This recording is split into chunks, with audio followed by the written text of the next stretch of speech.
Pozdrav narode, dobrodošli na moj kanal. Ja sam Radoslav i u današnjem videoklipu vidjet ćete zaštitu klasa od fuzarioze u pšenici 2024. godine.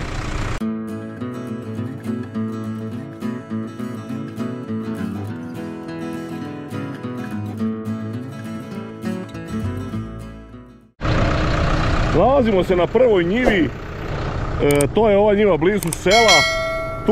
Tu imam posejan avenju, on je nažalost skroz precvetao. Danas je 26. april. Ovo se nikad nije desilo da su sve pšenice ovako rano cvetale. Evo kao što vidite sad počinje neki vetar da duva, međutim ovo su zadnji momenti da se iskoriste, se pokuša nešto zaštititi. Iako ja nisam siguran da će uopšte imati efekta, posebno na ovakvoj pšenici. Ona je skroz, znači, cvetala.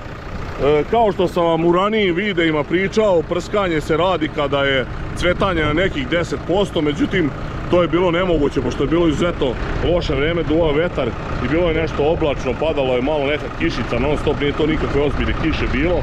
Uglavnom nismo mogli da obavimo prskanje na vreme i sada ću krenuti od ove njive čisto da mi bude savest mirna da sam uradio sve kako treba, iako već vam kažem, ovo možda uopšte i nema nikakvog efekta.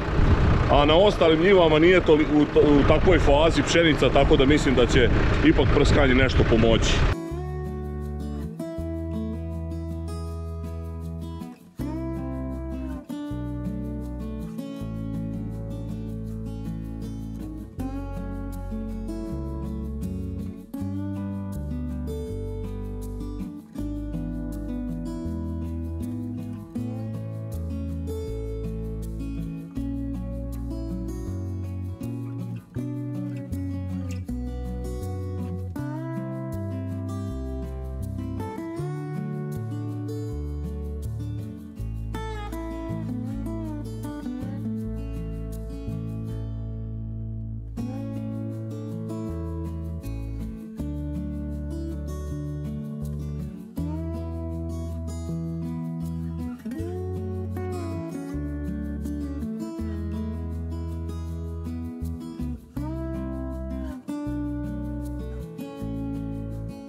Ovdje sam na ovom slučaju rešio da vam prikažem kako na ovakvim njivama radim u vratine i kako prskam preko. Sad ćete vidjeti kako sam to izveo. Znači, izađem sa prednjim točkovima toliko da otprilike na nekih 7-8 metara mi ostane neoprskano do kraja, onda naravno vidite kako okrenem traktor normalno, izađem na put, vratim se unazad do početka svoje njive, znači vozim po putu, isključim krajnje, sad po potrebi ovdje treba da mi prska leva strana, znači isključim krajnje dve desne i sredinu, prskam samo sa dve leve baterije, iako je kao sada ovdje kod komšije pšenica, onda se mnogo ne sekiram.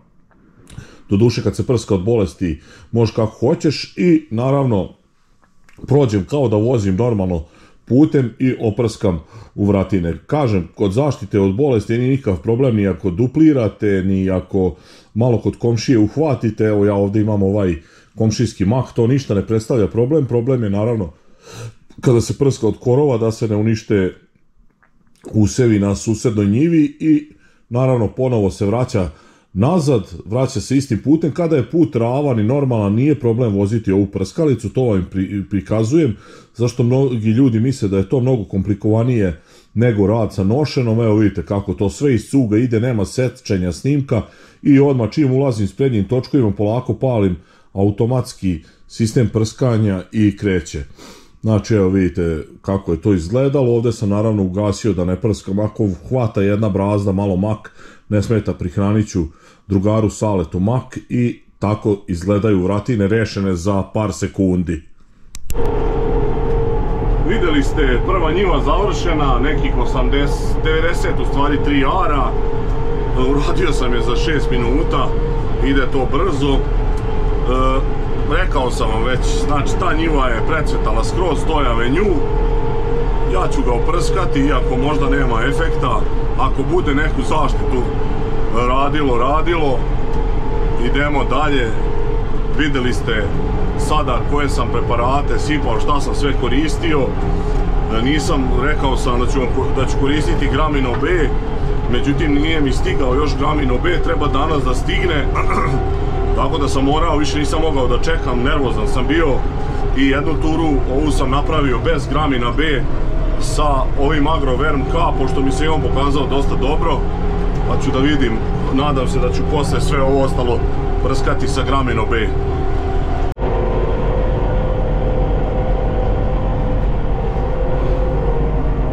Evo me na drugoj njivi.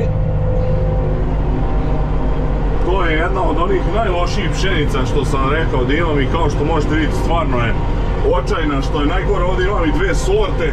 Evo vidite ova desno koja je Dibidus, ona nije brkata, ovo ovdje levo ostatak njive je brkato. Tu je Mika došao jesenas da seje i uhvatila ga kiša, to je znate ono što pada, što ne može više nikako da nam se desi ta lepota da padne kiša. Uglavnom, eto sad ovu njivu ipak radim, tu vidim da ima i dead cvetala, ovo je ovdje verovatno avenju isto precvetao, samo što je stvarno očajno izgleda. Međutim, rekao sam već, nemam šta tu sad da se presećam, neću da mislim, prskam, pa ako pomognem. Evo, nalazim se na trećoj njivi, gdje je posijan Syngenta Passion, taj mi se prošle godine, ta pšenica mi se jako dobro pokazala i ona je sad otprilike možda na 30-40% cvetanja i nju sam relativno potrefio sa prskanjem. To je moja dorada bila semena, izgledala je pšenica sasvim solidno, prošle godine mi je bila vrhunska, međutim ove godine su male šanse da bude neki vrhunski prosek, prinos, ali šta je tu, evo, znači vidjet ćete sada detalje sa ove njive gdje nije tako loše stanje. Nadam se da vidite ovdje sada kako se ovaj Passion uvrnuo kao kukuruz onom u julu, znači definitivno mu fali puno vlage. Šta će tu biti, da li će moći nešto da naliju zrna, da li ćemo imati ikakav prinos koji možda nas približi nekoj pozitivnoj nuli, teško je reći. Za sada mi ne izgleda dobro, a što se tiče kiše ništa nema narednih par dana, tako da mrka kapa.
četvrtu njivu.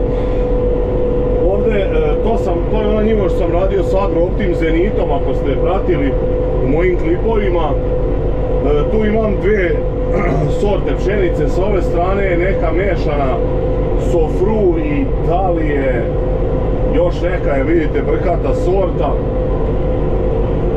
Potrefili smo ovdje cvetanje, relativno je to dobro, međutim pšenica je ovdje jako rijetka i loša.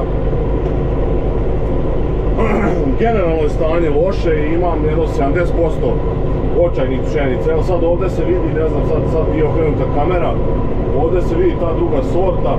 Mislim da je ovo sad ovdje jedan deo Passion, ali to sad i nije toliko bitno. Bitno je da se oprska i da se izvuče koliko se može iz ovakve njive. Ovdje dole, znači ovu njivu mi seče put, imam dole možda jedno 70 ari, tih dole 70 ari su bliže kanalu i tu je nešto bolja i viša pšenica, međutim također je uvrnuta tu isto ovaj Passion i uvrnuo se, to izgleda njemu sortna osobina da čim nema dovoljno padavina da se uvrće, tako da ne sviđa mi se to. Inače sad ćete vidjeti još malo zašto mi je ovo jedna od omraženih njiva u top 3 najgore koje ne volim da radim. Sad, zašto me ova njiva nervira? Sada ćete vidjeti. Prvo, ima ovaj breg i dosta je loša zemlja. Znači, lošija je i od proseka dosta, a generalno je u 5 najlošijih i još ja vam kažem, u 3 najomraženije njive mi je. Sad ovdje, vidjet ćete, proći ću, mislim da će moći tako da snimi kamera, pored dalekovoda, znači imam dalekovod u njivi, sad moram da isključim ovdje, sad moram specijalne metode prskanja da koristim, znači moram da obilazim ovo, ne može autopilot da vozi, nego moram sam, evo vidite sad ovdje ovaj žbun, i prilike to tako izgleda, mislim nije to nešto komplikovano, ali mene nervira, ja volim kad to sve ide kako treba i kad nema nikakvih problema, međutim ovdje to nemoguće je da nema problema. Evo, uradio sam sad prvi prohod tu oko dalekovoda, između dalekovoda najvjerojatnije neću prskati, pošto me to isto gubi vreme, dekoncentriše me i dešavalo mi se da tu zakačim, udarim u dalekovod ili tako nešto u saju, tako da ću pokušati sada to da izbjegnem.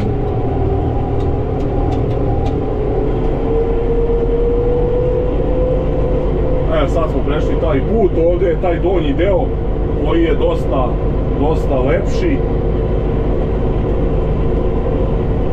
Mislim, ravnija je njiva i bolje je nešto pšenice. Ovdje je bilo ono žbunje što smo počupali, a evo vidite kako izgleda taj dalekovod. I ovdje me sad trag vodi malte ne pravo kroz njega. Sad ću da vidim, najvjerojatnije ću ipak praskati kroz njega nekako. Znači sad ovdje moram ići do ovog prvog traga i stati. Evo, tako. To je to. Sad moram skupiti grane, to sad neću vam snimati, otprilike znate šta možete očekivati, pa ću ovdje da izmanevrišem. Evo, završavam i ovu njivu od nekih 3,3 hektara, tako da ide dobro, zadovoljan sam.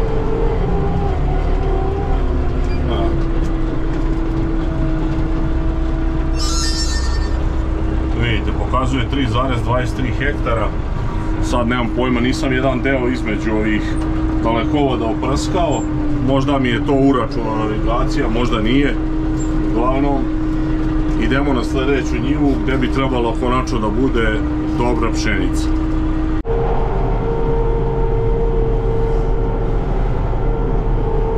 Ipak sam pre prskanja ove 5. njive došao na ovu 6. ovaj moj salaš gdje imam 4 hektara, ako ste pratili gdje je moja porodica nekada imala salaš i tu je Mika jučer izvršio obilazak i rekao je da nije počelo cvetanje i da je tek počelo i u pravu je. Tako da ovo neću sada prskati, ostavit ću još dan, dva, ali svakako mi treba ovdje da prođem do dole, ne mogu da pređem preko kanala na onu sljedeću njivu, zato što je ogroman breg i tu se bojim sa prskalicom, ne vem da se nešto ne bi desilo, pa ću se pustiti kroz svoju njivu, evo kao što vidite gazim, a ne prskam ništa. Ovo ću ostaviti najvratnije za ponedeljak za prskanje, iako sad ovdje vidim ovim delovima gdje je cvetala. Počinje, znači, kao što sam rekao, na 10-15% procvetanih biljaka treba raditi prskanje. Stigao sam na 6. njivu, tu imam posejan modern, to je ona pšenica što sam rekao da je najbolja, evo, skoro mi je do struka, znači oko metar je visoka, evo možete vidjeti, znači izgleda zapravo. Ovo je jedina do sada njiva kojoj sam bio, znači otprilike i cvetalo je 10-15%, idealno je vreme za prskanje i ovo je jedina do sada njiva koja mogu da kažem da je ono skoro kao u normalnoj godini. Ali šta vredi kad tu nemam ni 2 hektara. Nažalost sve ove velike njive su loše. Uglavnom ne znam, sad ću tu još poneki detalj vam snimiti sa ove njive šta bude mogao, pošto je tu ova brežina i izuzetno je nezgodno za izlaženje, a tamo gore možete vidjeti kako sam promašio veštak i kako se žuti pšenica.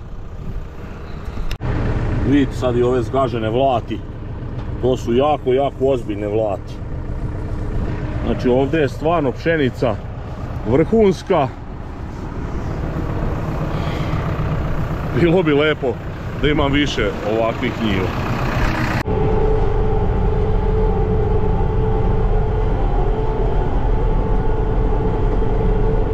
Evo, završavam i ovu 6. njivu. Ovdje je stvarno pšenica kao u normalnoj godini. Ostaju mi još 2 njive i za ovu turu je gotovo, a onda ja se nadam da ću prekstra nastaviti sa onim što još nije počelo da cvetava, što je još u fazi završnoj ulatavanja.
Vidjeli ste sada ovo, dok sam prolazio, učinilo mi se da je moj Rus. Prepoznao sam ga na daljinu, Stefi i doktor Sava baliraju detelinu, onu koju sam ja prskao, i malo sam iskoristio situaciju, nadleteo dronom i snimio malo tih 5 hektara deteline koje rade, tako da eto imamo baliranje i skupljanje sena, to jest deteline, lucerki, kako hoćete, tako da je radovi su u punom jeku, a i to će možda malo biti zanimljiviji ovaj klip, jer ću i to ubaciti. Evo, kao što vidite, svanjiva, zora je. Ja sam juče popodne napravio neviđenu glupost kada sam završio onu zadnju njivu oko 2 sata. Došao sam kući, malo su počela nešto da me žigaju leđa i aj kao da ne moram da žurim, ide dobro, ostalo mi još nekih 600-700 litara materije u prskalici. Rekao, taman ću da idem da odmorim malo kući i onda ću predvečer završiti. Međutim, šta se desilo? Ja sam odspavao do 5, kad sam se probudio, došao mi tu neki gost, kako da kažem, i dok sam se njega rešio, počeo je strašno vetar da duva. I na kraju nisam mogao da oprskam i onda sam navrat nanos cijelu noć pokušavao, izlazio napolje, vetrina je duvala i uspeo sam svega, evo sad na kraju 2-3 sata da odspavam i evo sad je 5 i 10-15 ujutru i sada idem da završim to, pa ću vidjeti da li će moći danas da se radi, pošto najavljuju neku vetrinu, ne znam da li ću moći sad da radim ove druge njive koje nisu tako precvetale kao ove. Uglavnom sad ćete vidjeti detalje sa ove njive, znači idemo na njivu ovu na OMV-u, možda vidite odavde sada OMV i autoput, pa ćemo polako privesti kraju ovaj prvi dan ovog prskanja. Definitivno sam još bunovan, evo sad odavde možete vidjeti ovu u sredini što se više zeleni njivu od OMV-a. Uradio sam ovu celu njivu, uopšte ništa nisam snimio, totalno sam se zablesio, znači to je neispavan, iako sam rekao spavao posle podne, uglavnom ništa, idem dalje, prelazim na sljedeću njivu, ovdje sad imam onu brežinu, pa ovdje ću vam odande snimiti neki detalj. Ovdje sad već ovi živopisni krajevi, vidite ovaj breg kako izgleda, pogled ka selu odavde. Eno, most, Dunav, sve je tu, a kreće evo i vetar. Kreće vetar, znači neverovatno, ovo je kod nas sad skoro kao u Banatu. Evo, ova tura ovdje je završena njiva, kao što možete vidjeti ovo već izgleda žito lepo. Ostalo mi još nešto malo do kraja da završim. Vidite da sam i pri kraju sa vodom, to je sa materijom. Uglavnom, nekako privedoh ovo kraju. Nadam se da vam je bila zanimljiva ova zaštita klasa od fuzarioze. Vidjeli ste 7-8 njiva, bilo je svega od sjaja do očaja. Uglavnom, zahvaljujem se na gledanju ovog klipa. Ako do sada niste zapratili moj kanal, zapratite, ostavljajte lajkove, komentare, delite moje video snimke. Vidimo se u sljedećem klipu. Pozdrav!